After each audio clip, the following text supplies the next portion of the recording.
Welcome to the Festival of Storytellers.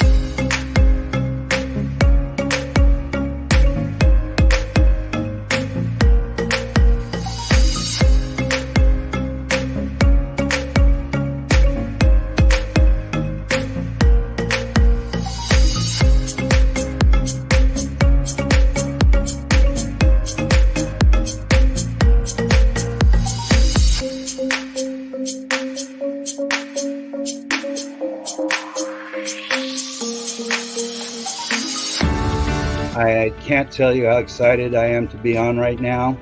It's been a couple of weeks of excitement, getting prepared, and I've done a lot of things in my life, but this has got to be close to the top. Thank you, Reader's Magnet, and thank you, John, for putting this forth and taking the chance on us authors in presenting this out to the world. I've enjoyed this immensely, Joanne. Ellie, so have I. Thank you for who you are, and thank you, Reader's Magnet. You all are beautiful, and you've worked so very hard, and we are blessed. We are.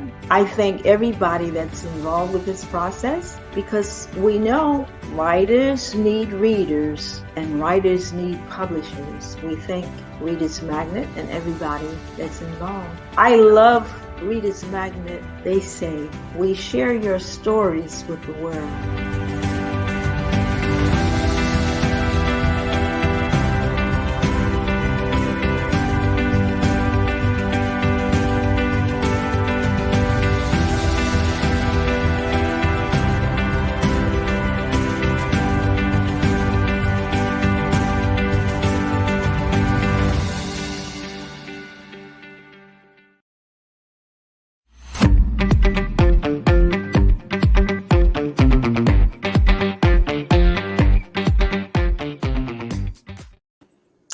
Hello, everyone. Thank you for tuning in. I'm glad you're here. I'm here to share about my book, about Lawnmower Man. My name is Travis PREWETT, and this is one of several of these author talks that I've done, and I enjoy them. I encourage you, if you have any questions or comments, please put them up in the chat, and I'll try to get to them as best I can. I enjoy those. They really do make this go a lot quicker, a lot more smoothly, and it's a lot of fun to interact with all the other the writers that are out there, the fans that are out there, the people that are tuning into this festival.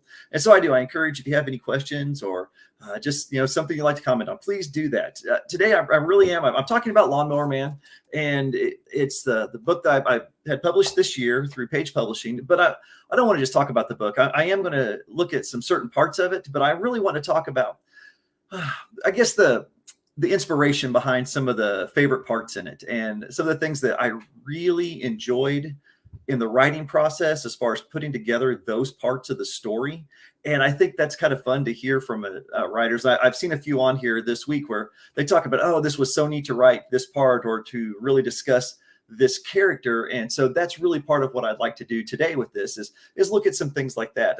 Just to give you the quick background, really, though, on Lawnmower Man, it is somewhat based on my grandfather. And he was the old man in town who everyone knew. He'd been a preacher and a school teacher, but towards his later years, he was just kind of known as the guy that rode his lawnmower around town. And he mowed lawns, every lawn on his block. And so I kind of took that idea of this older gentleman who's well known. He's liked. He loves to be outside. He loves to mow. But at his heart, he's really kind of set in his ways. He's at that point in his life where he doesn't really see any need to change. He doesn't really see any need for personal growth or anything like that. But then what happens to him if he's really put into that? If he's put in that situation where he's got to change, he's got to face something new. And really, I guess a part of that was kind of seeing that in my own grandfather and in my grandmother and the family. What happens is, as we go on in life, we hit our plateaus, we hit our places where we think we're set for a little while, we're very comfortable, but life continues to happen around us, and we've got to be ready for that. And I really think that's one of the themes that I was working with in Lawnmower Man, was that we never get to stop growing. Hopefully we're ready for change. Hopefully we can take it on and we can beat it, but but change is going to happen whether we want it to or not. And most of the time we don't want it to. If you think about it, most of us aren't really all embracing and welcoming of change. We'd rather things just stay where they are and be happy and in our place, but it's going to happen. And so in Lawnmower Man, that's really a lot of what I was exploring with this. Yes, he likes to mow lawns. And I will tell you this about my grandfather. He not only liked to mow grass, he did it whether it needed it to or not. And he had this old red beat up lawnmower. And when I say beat up, I mean, it should not have been running anymore. There is no way that it should still been on its wheels, that the blade should still turn. And he would ride this thing all over, and he would run it into things. He had these elm trees growing in his yard, and the roots would grow up out of the hard soil that we have here. And it didn't matter. He was going to run over those roots every single year, shave them off, bend up his lawnmower blades every single time. When he started his lawnmower, it wasn't just the engine that you could hear from a block away. It was the banging and clattering of metal on metal. And like I said, don't know how it ran. And I don't even know. I don't remember a time when it was brand new.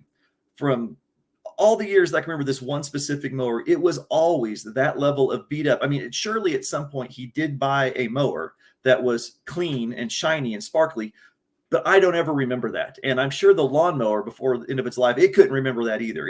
But somehow it continued to run, and he continued to mow with it. And, up until his last year there, he was mowing the lawn for everyone on his block. That's just whether they wanted him to or not, he was going to mow that lawn. There was no telling him not to. He was going to do it. And in that way, though, I think it's kind of funny that, he touched so many lives. Well, that's kind of what Ray is doing here. He's touching these lives. He's involved in it, but he's doing it because he wants to. But now we see really in the story kind of what happens with Ray as things begin to change, as he begins to have to adjust to events that are going on. And some of them are self-inflicted. Some of them are just, happenstance, but it's Ray, and it's what's happening to him. And I think, part of it's not really written as a comedy, but there are some humorous parts to it because it's very real. It's how we think. I can remember, my grandpa even saying things similar to this, or almost these exact same things, and me just shaking my head going, if you knew how you sounded. Yes, that's absolute truth, but to bring it up right now in this frame is one of the things that, so I'll talk about one of those. In one of the chapters in here, Ray gets hurt, and it's his own fault. He's mowing, and he gets his lawnmower deck hung up on a piece of sidewalk that's sticking up. And now any normal person would not have gotten their lawnmower deck stuck on that, because they would have either not hit it, or they would have had their deck high enough that it wasn't shaving off the grass at dirt level. But Ray gets it hung up. My grandpa did the same thing. It's where I kind of got the idea for this. In trying, because he's an older gentleman, trying to get his lawnmower unstuck, he ends up falling over and smacking his head on a chunk of concrete sticking out of the sidewalk, because the trees have pushed it up and stuff like that. And he now has to go take care of himself. And he has to go home, and he goes in the door, he yells for his wife, who of course isn't home, and he knows she's not home. He's still yelling for her. And despite the fact that he knows that she's not home and he is yelling for her, he's mad at her for not being home. Not mad so much that he hurt himself, not mad at the lawnmower for getting hung up on there. He mentions those, he thinks about him, but just because he's bleeding and his wife's not home, he's mad. And so in all of this, he's trying to clean himself up in the bathroom while waiting for his wife, who he now hears coming through the door carrying groceries. So he's got a scalp wound. He's bleeding. He doesn't dare. Okay. In our bathroom, in our house, we have hand towels out and we have bath towels, but they're all fair game.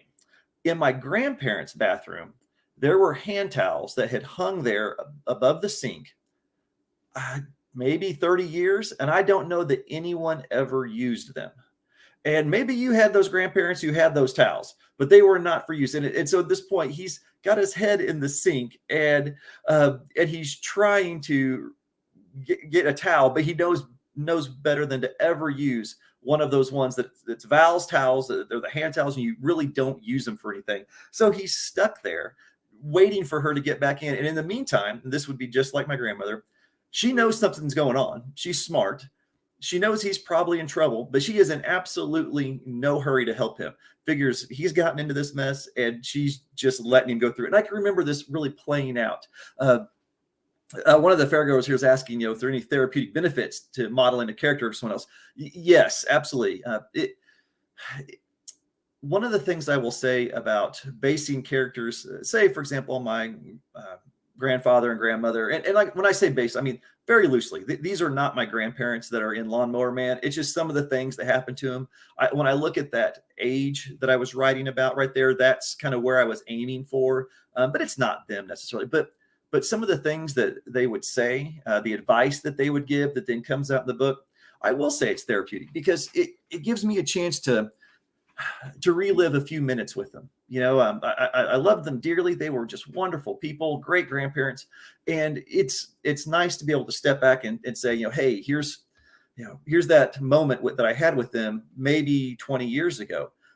It's also really neat because I can take that little bit of advice that my grandpa gave me and put it in writing so that I don't forget it. So that later on, when maybe I can pull that out of the quiver for my kid and give them that little bit of advice. Or what's really neat is some of the little quips and sayings that go in here. Other people that have read it, when I talk with them about it, they'll stop me at the restaurant or something and be like, hey, I read your book. Because keep in mind, this is a small town. If you write a book where I live, people are going to know it pretty fast. So, and it's great. I love handing them out to people and love knowing that friends of mine and people in town that I really don't know that well, that they bought it, and they'll stop me and they'll say, oh, so did what your grandpa say what did Ray say in this chapter? Did your grandpa really say that?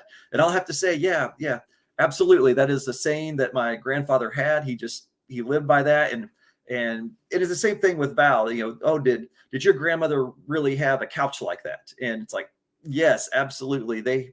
One of the scenes in the book, Ray is on the couch and he's, it's just this hard, and I don't know, so many grandmothers had this couch. It was giant floral print, light colored, but the cushions on it were rock hard. And Val loved this couch. Ray hated it because it was uncomfortable. Well, later on in the story, Val, his wife, she gets back in, she's tired. She kind of throws herself down on this couch. And that's when she, for the first time, really realizes what a terrible couch it is, that for years and years they've had it and it's been awful the entire time. But she never really sat there.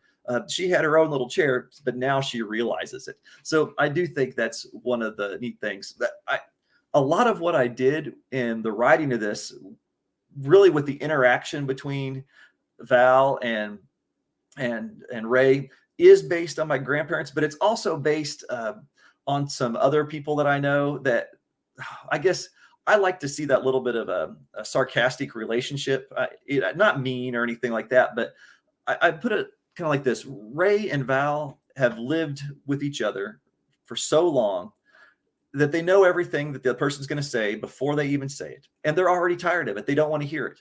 And so any little thing that comes up, they're already almost half annoyed at each other. And so we'll see that kind of play out. One of the things that Ray loves, and it's the start of the summer, he's kind of got this tradition and it's almost seasonal. And I tried to play that in there where, as the seasons of the year go on, we see Ray changes. He drinks coffee in the winter, but as soon as spring mowing season comes, he wants sweet tea. And I don't mean just like plain old sweet tea. He drinks it like at a consistency of a syrup. And so Val knows that it's getting time for him to start making his own sweet tea. She won't make it for him. And so she goes around the house hiding stuff. She's not going to let him get her sugar that she needs because she bakes for people around town and members of the church, anybody who's sick. Well, she's hiding her sugar from him so that he won't make his sweet tea. He'll have to go to the store just to get enough sugar to make his sweet tea. And so it's little things like that. And she hides it. The place that she figures he will never find it is in a great big cooking pot. And knowing full well, he is never going to look in the cabinet where she keeps the pots and pans. So it's stuff like that. I have another question here from a fairgoer on how you develop plot and characters. And plot is tough. Let me step back because I'm amazed by writers who can sit down and outline a plot. And I'm just as amazed by writers who can get it all formed up in their head and never have to put it on paper. I mean, some people can sit down and write and keep track of all that and have multiple characters and plots moving around all at the same time. I kind of have to outline a little bit. When I'm really going, though, I can run with it and not have to have it all out. But when I'm really looking at plot, I guess one of the things that I get caught up in is really looking at themes. Where is it going? And then I let the plot kind of build on what I want the lesson to be, or what I want the reader to understand. I probably shouldn't use the word lesson all the time, but really, I think when we're talking about literature, we read it, we fall in love with it because there's an understanding that comes. And I kind of let the plot build through that theme. What do I need him to do? And there's a lot of plot devices that are, as old as time, and writers use them. And I think sometimes we get afraid to use those old plot devices because, it's been done and it's been done. But there's a reason that, our heroes develop a certain way, that the older people, sometimes in a story, that the mentors have to come in. There's a reason that so many of these things are built into so many stories, is because they're effective and because they can be meaningful. Now, I do think those things can be overused.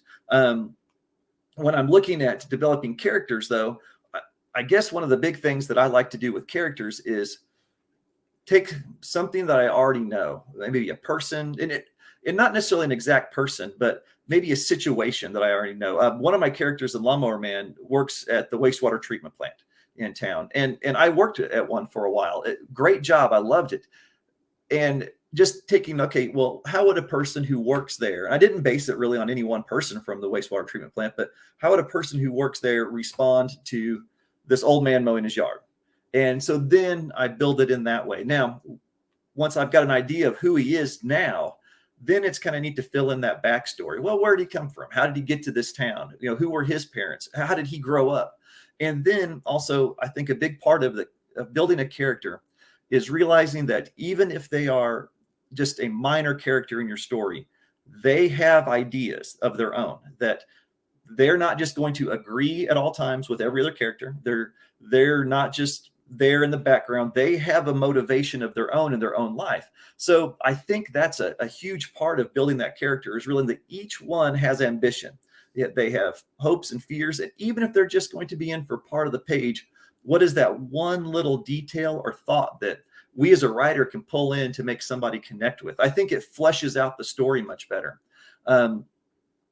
Another question here, what to you are the most important elements of good writing?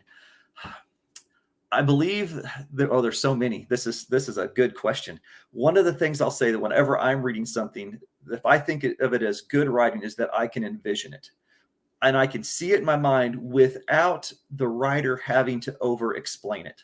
If I have to look at big, chunky paragraphs just to describe a scene, I'm one of those readers that I don't have the attention span for that. I will skim, just through that paragraph. To me, if I can envision it and you can show me that action in just a few sentences, that is so powerful. One of the things that I've had to do myself as a writer is get away from over-explaining things. Maybe it's okay sometimes if the reader sees the scene differently than I see it in my mind. Maybe that's not what's important, is to have the exact coloring of the cups on the table in their head, unless there's a meaning to it. So often just to say that there's, they picked up a cup off the table, I didn't have to explain for a paragraph what that cup was doing there. And sometimes I think as writers, we get caught up in that.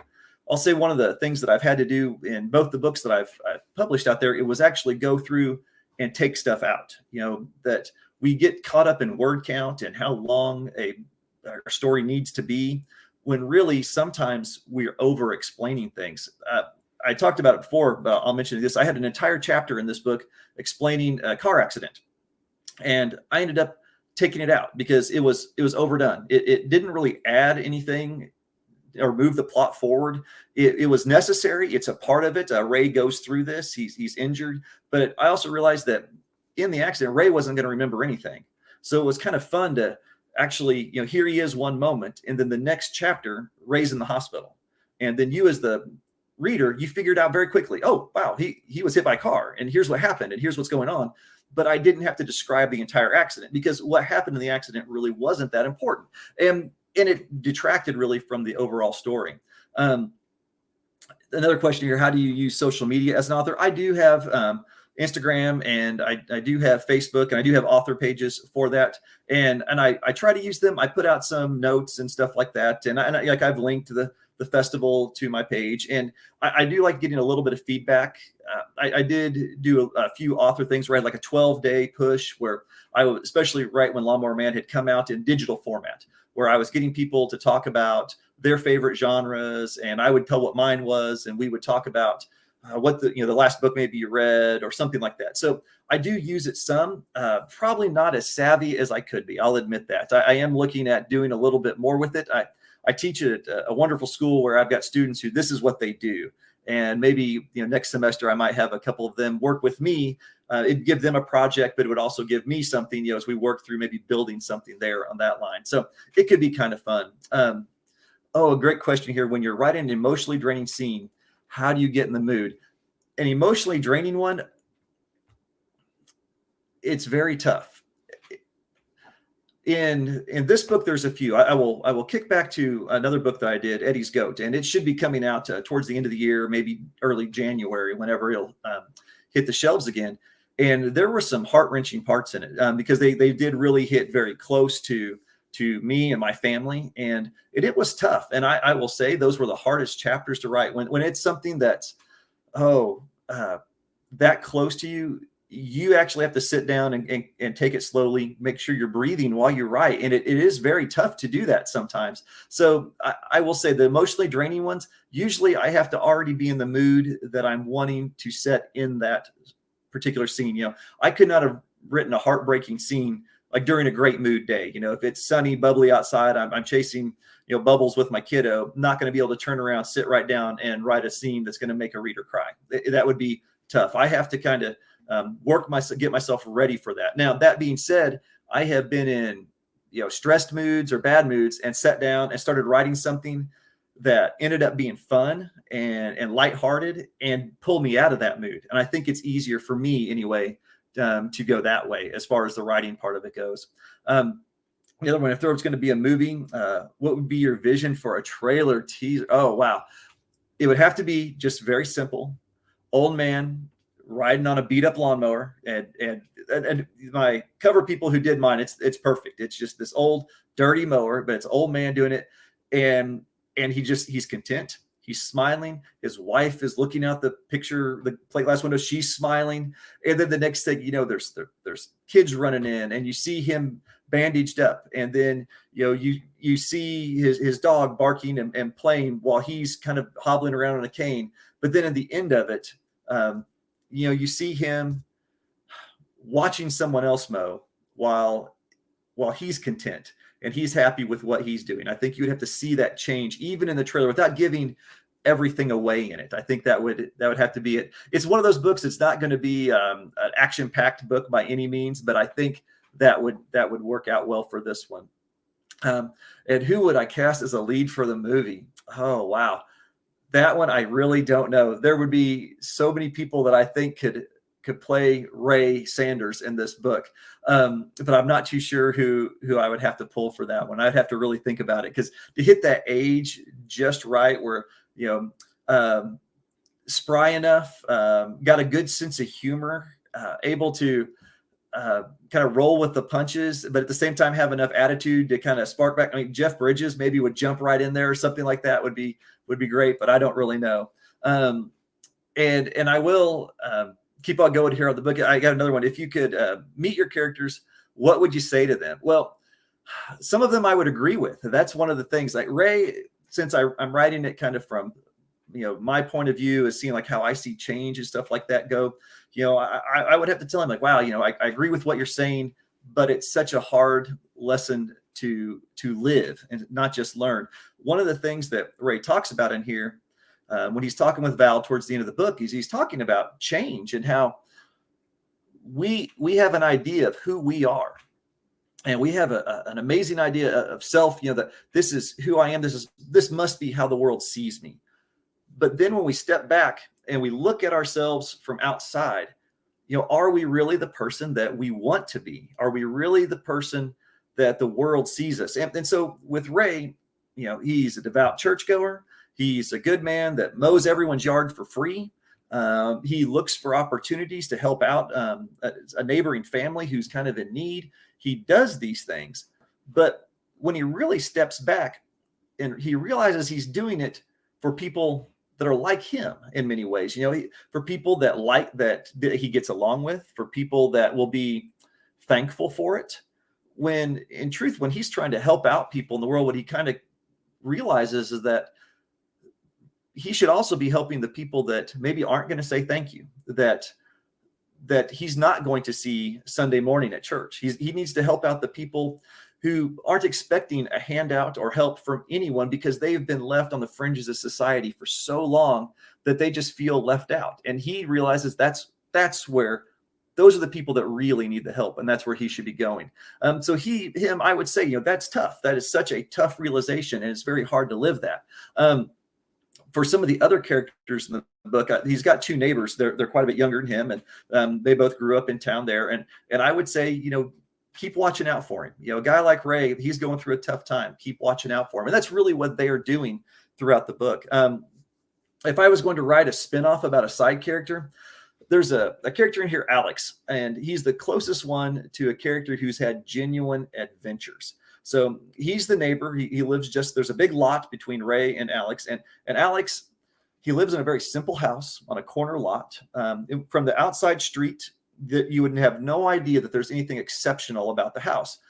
Once you even hit the backyard, though, here he's got this giant ceramic outdoor shower and sculptures and a Zen garden. He's got elements and statues from all over the world where he's traveled as a photographer and graphic artist. And his whole business is selling these artworks that he prints off himself in his house to businesses and the world's elite and wealthy all over the place. And he's even got a whole thing about, he can print off one of these giant images in a minute if he wants to, but he always makes them wait because that makes them think like, oh, well, if we have to wait a few weeks for this, it must be even better. But that's how he makes a living. And he gets to travel the world doing that. But like I said, just looking at his house, you'd never know that. But he would be one where, you could follow him as he is going on some adventure through Costa Rica and through the rainforest or something, or, into the Middle East as he's, tromping through ruins or something. It'd be really neat, I think, to actually follow him as something. I don't know that I have him that well developed in my mind at this point, but that would be a very different one. Have I ever killed off a character? Yes, I have. So in this book, not so much. Okay, I'll give it away. And some people will hate me for this, and I get it. I totally get it. But in this story, this doesn't change a whole lot in it. So I don't want to ever give too much away in a book, but I'll just tell you, the dog dies. Okay. And I know you're thinking like, oh, well, that doesn't count, but it does. I mean, the dog is like, oh man, that's the dog. But in another book that I did, Eddie's Goat, one of the pivotal characters in that book, it wasn't one of the main ones by any means. But it was one of the main characters one of the pivotal ones, because it was actually the first character in the book to speak. I mean, the first words are this little old lady in there yelling at the main character about taking care of a goat. Well, she ends up, she dies in the book, and it's kind of tough. I don't like having characters die. I mean, when you've worked with them and you've built them, they're like family. I mean, even the dog in Lawnmower Man, it's like, I took that as like that was my dog, and so here I am killing it off, and it's kind of tough to do that. So I get why authors really pick and choose and are so careful about killing off a character, because it is they become like family to you. So if I could spend a day with another popular author, whom would you choose? Well, this one might get kind of tough. I mean, do I have to go living or dead? Because I guess living, they're almost too many. I guess if I could really sit down and talk with someone, George Takei really was one that I actually got to meet right after he put out his graphic novel, and I got to spend maybe 2 minutes talking with him about it, and I got to hear him speak about his time in the Japanese American internment camps, and where he was and his family was interred in Arkansas. I would actually love to have the opportunity to sit down and speak more with him about that, and about, what it meant for him to take that experience and turn it into something that's a lesson that, he hopes that we don't forget, about the prejudices that we as culture, that we brought up right at that time of conflict, and the blame that we placed without having any reason for it. And so I would really love to speak more with him, just kind of one-on-one, and talk about it. Because I will say, whenever I got to speak with him, I was overwhelmed, because he actually asked me more questions than I got to ask him. And I thought, wow, what an amazing person to do that, to give me the time to ask me questions. And so I thought it was, I was even carrying a copy of my book in my bag, and never once I was so overwhelmed by the whole thing, I never once thought to get my book out and be like, oh, hey, here's my book, take it. I wish I would have. I mean, that might have been a little presumptuous, but I really wish I'd done that, because that was amazing. Now, that being said, if it was go back in time to talk with someone else, it would probably have to be Edgar Allan Poe. I did get to go to Baltimore to visit Poe's tomb and all that, but I would love to know, as far as the psychology goes of his writing, how much of it was guessing. And what amazes me is, we look at so many of his works, and he's looking at the criminal mind and the mind of somebody who's maybe disturbed, how correct he was for that time period. But to know, what was behind that, how did he develop that idea? What did he take from outside sources and newspapers, and what did he develop himself, to really know what the balance was there? So that would be really neat to see. So what do you like to do when you're not writing? And this does play into my writing. I'm an outdoors person, and right now it's beautiful outside here in the Missouri Ozarks. I plan, as soon as I'm done with this, I will be outside and take advantage of the sunlight as long as I can. I do enjoy camping with my family. We've got a camper now. When I was a kid, there was very little camper camping. We were in tents and tarps, and we had sleeping bags, and we were maybe on a gravel bar outside. And I will still do that. I'm kind of at the age now where I like a mattress, but I still love to be outside. We will load up the camper. My family, we will, like last summer, we headed to Yellowstone, and we will hit a lot of the state parks around here and take advantage of just the beauty of our area all summer long. I do like fishing and hunting and things like that. The usual things that, wow, that's just kind of what we do here in the Missouri Ozarks. One of my things, though, and I get this one from my grandpa as well, I love to garden.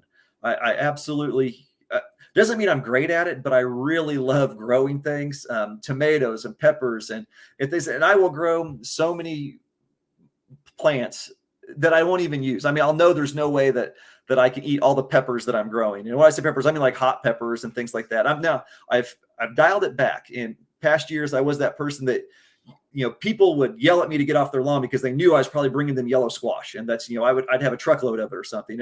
I'm past that now. I don't have that much, but I've dialed it back. But I do absolutely love I've already got my seeds that I'm wanting to buy, and I'll get my seed catalogs in December, and I'll start picking stuff out and have it all planned. I'm that big into it. So to the point where, it kind of drives other people nuts, but it's fun, because then all of a sudden I've got people calling me up, asking me questions about it, and just kind of picking my brain for what I'm growing. Like I know what I'm really doing. I just put a bunch of stuff out there and hope for the best. There's one on here, like, any plans on writing in another genre? And absolutely. I have done some dabbling around with fantasy and science fiction and things like that. I really kind of wonder if my next one might not have a little element of mystery to it, although that's not really my strong suit, but it would be kind of fun to see if it's something I could develop.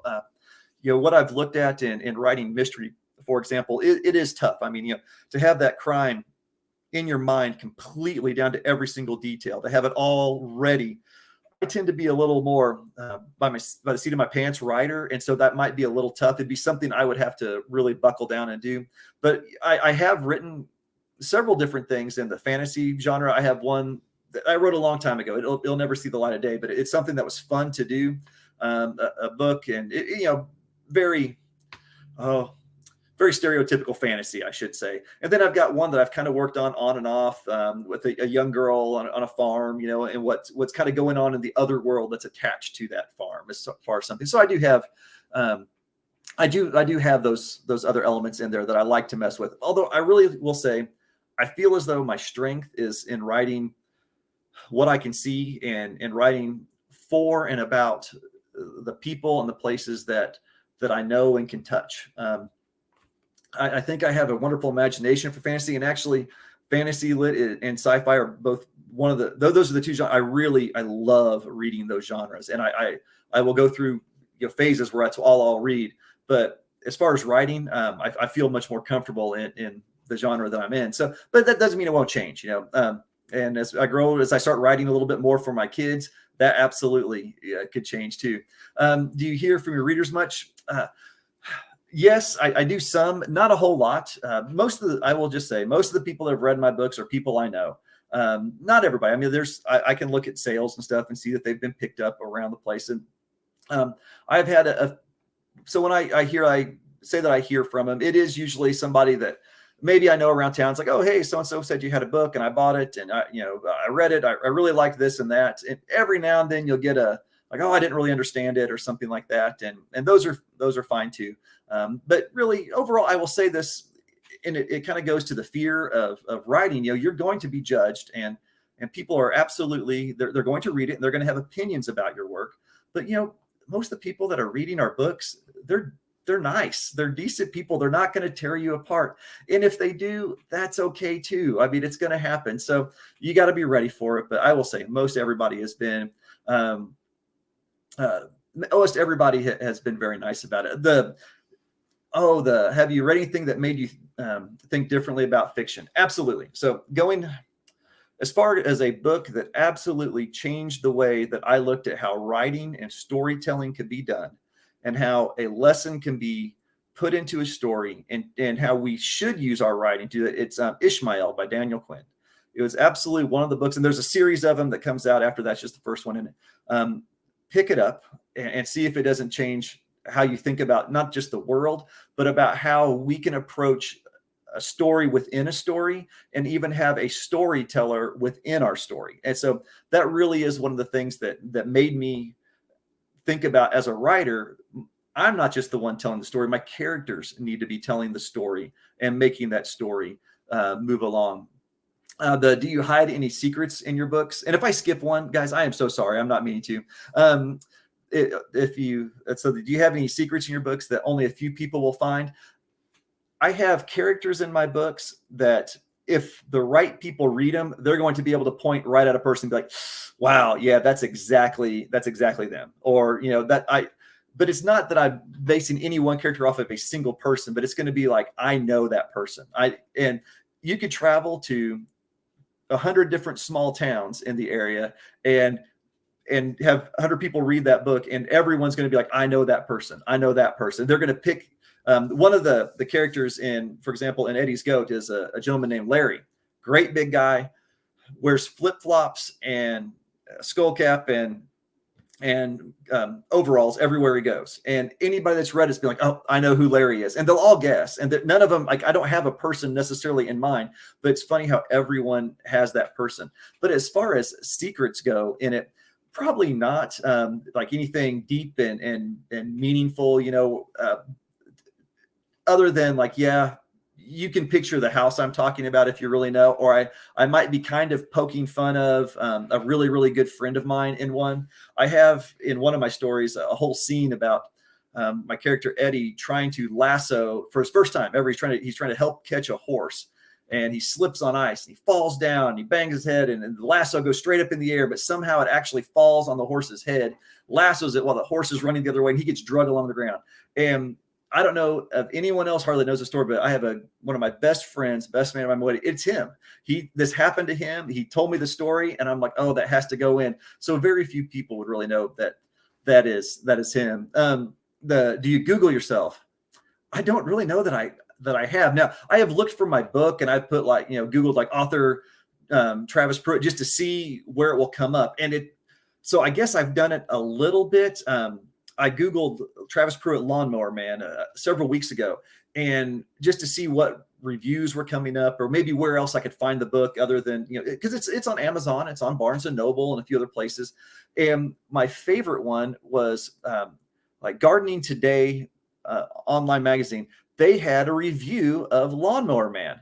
And so they had this whole write-up about it, and it's my favorite review so far, where somebody, they had paragraphs about my book, and I loved it. I printed it off. I texted people. I even posted on my social media, like, I found the greatest review. This is so wonderful. I was, sent a note, thank you for reviewing my book. I love that. And what was the best was it was in their lawnmower category. So it was a book review in the lawnmower category. And I absolutely loved it. So I guess, yes, I have done that. How did publishing your first book change your process of writing? It did make me slow down as a writer. When you get that book back and you see, like, oh, wow, yeah, that's a whole bunch of errors I shouldn't have made. And when you're looking at that editing part of it, that really did kind of make me as a writer pay a little bit more attention. I've written since I was a young boy, really, and I've done newspaper articles and stories and essays and different things like that. Helped write speeches for different people, but that getting something published, seeing it in print, it adds a little weight to it, and it does make you want to have it a little more polished before you send it off. Now, I say that, but I also get in a very big hurry when I'm to the end of a book and I'm like, I want to see it in print. I want to see it in print. It does make me a little jittery. The other thing I will say about publishing a book that I've noticed a change is that I used to just write. And so, if I got done with the story, great, I'm going to start the next one and keep writing. I get very caught up in that publishing aspect of it as I look, say, at page design, and you get the prints back, like, well, hey, here's what the cover could look like, and you're like, nah, I don't like that, or yes, it's great. Well, while I'm doing that, I find that I stop writing, or I'm not writing as much, or I'm more distracted by the book that's going through the publication process, and I'm worried about that instead of about what the next story is that I'm wanting to work on and wanting to tell. And so it's good in a way, though. It gives me a chance to reflect on what I have been writing and maybe put some ideas together for what I want to see next. So that is a very good part of it. But at the same time, I really feel like, oh, wow, I've had so many months of these two books that I've got, Lawnmower Man and Eddie's Goat, like I said, will be coming out. They're kind of back to back because I already had Eddie's Goat written and it's self-published, and now it's going through Page Publishing as well. And that process of letting those two books go has really, I hate to say it, it's kind of slowed down my writing. I've got some done. I've got one book that's it's getting closer to the end, but I'm also kind of I'm really worried about seeing Eddie's Goat now come out and like, oh, will it be out around Christmas or before or something like that? Because it really is one that it was the first one that I really put in print, and so it's one that's very near and dear to me. And so I would love to be able to see it and Lawnmower Man together. So that's also one of the crazy things. I look forward to the day that I'm in a bookstore and there's both my books on the shelf side by side, and I really think that will be such a neat experience. Now, it'll probably be a Barnes and Noble. I hope it is. I hope it's something like that. And there I will be, running around hollering because my books are on the shelf, and people will probably look at me like I'm the craziest person in the world. And I might actually be at that point. I'll be so excited. But that is really one of the things that I look forward to. One of the things that I do like about doing this, about writing, is getting to explore those characters. And just kind of changing topics here a little bit, but I like how, like, day to day, my favorite character in a book will actually change. Not even just as I'm writing, but if I go back and read one, and I know they're my characters, and I know them well, but now I have found that after writing and getting so involved with characters, when I go to read again, 'cause I do love to read, I might pick up a book that I've read 2 or 3 times, and suddenly it's a different character at that time. But wow, now this is my favorite character in the book. Man, last time I was really into to the dwarf, and now I'm like, oh wow, I'm following the elf line here, and I'm really, as I'm reading fantasy, I love this elf, and I'm following. I wish there was more about him. I wonder sometimes, how much of that is not me getting so deeply involved with my characters that now I'm taking apart the other ones in the stuff that I'm reading. And I will say, like, one of my favorite parts in Lawnmower Man is I'm looking at and talking about characters is that Ray, really in it, he ends up in the hospital a couple times because he's kind of at that point in his life where he's accident prone, and I, just because of health things, well, I've been in the hospital and things, and I have this thing where I have never ever liked the hospital blankets, and I put that in with Ray that he hates these little thin hospital blankets that don't really warm you up, and I'd really forgotten about that till somebody else brought it up to me the other day. They're like, you know what, I hate those hospital blankets too, and so it kind of came out together. We were talking about them. If you could be a character in one of your favorite books, and one of my favorite books, wow, who would you be? Okay, well, having read through a whole lot of the Star Wars stuff and Master and Apprentice, like that, Obi-Wan Kenobi would have to be right up there. Absolutely would be one of my favorites. Now, on top of that, and The Alienist by Caleb Carr, great, if you can read any mystery stuff and period piece stuff, Caleb Carr's work, it's absolutely amazing. I don't know if I would want to be the actual main character in it, but any of the side characters working alongside of him solving the mystery would be an amazing, because I think it would be so neat. It's kind of that Sherlock Holmes-esque thing. He's at that level, and you get to watch as he works through it and just be part of it. That would be a really neat part. And those are books that I absolutely have enjoyed. So, maybe one of those. Other than that, I'm not too sure who all I would pick. There's way too many. Of course, any of the Tolkien stuff, it's like, I would want to be this character, but then you're like, well, they tend to be kind of tragic ending, and that's one thing. So, why not the main characters? It's so many of the things that I read, the main characters, they kind of end tragically in so much stuff. And so it's like, I don't know if I pick the main character. I'm not too sure. If you look at the Sherlock Holmes series, really in it, Holmes is the genius of it, but is he really the happiest character in the story?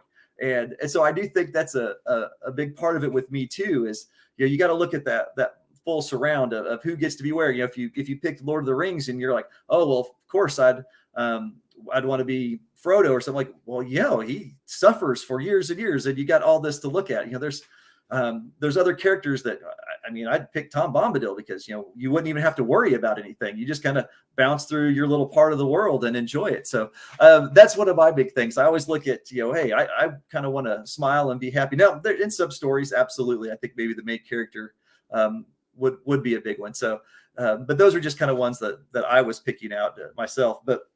And I would say, even in my own stories, so what are my thoughts about happy endings? I think we get stuck in the idea that a happy ending can't be real, that for some reason things need to end tragically. And the fact of life is sometimes things do end tragically. And sometimes, we get an ending that's not 100% happy, but that doesn't mean it's 100% bad. And I think there's a split in it.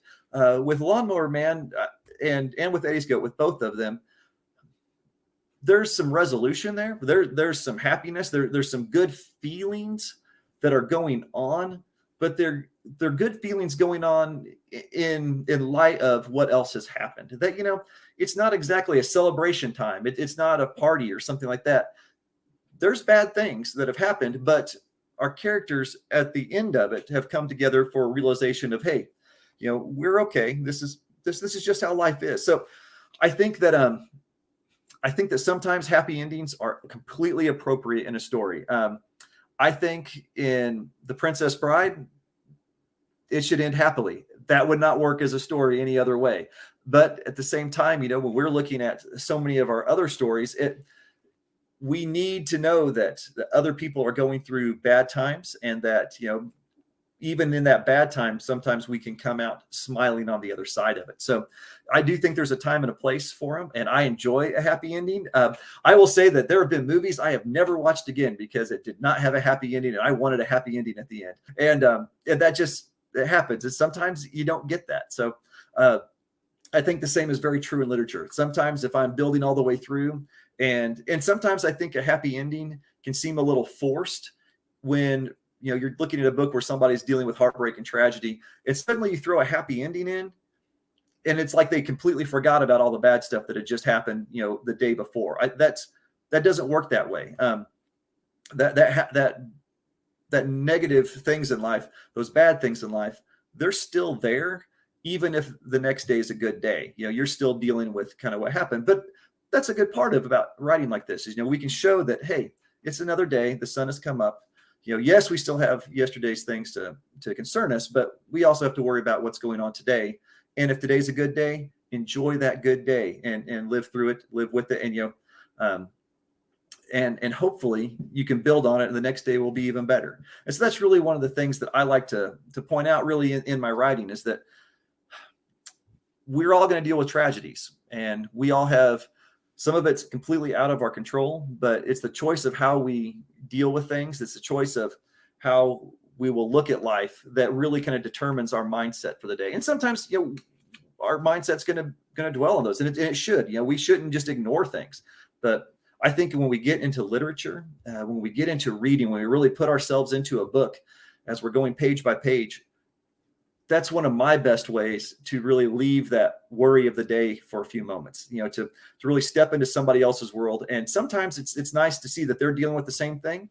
Sometimes it's nice to worry about what they're worrying about instead of what I'm worrying about. And then sometimes it's nice to celebrate with them, even when I'm not able to celebrate, myself. So I feel very blessed in life with all the wonderful things that I have going for me, and that, that my family has and stuff like that. But at the same time, as any family does, there's struggles, and we try to make it through those, and we try to do it for each other. And I think as writers, that's one of the things we can do for a giant family of readers, is that we can help each other really kind of get through those times.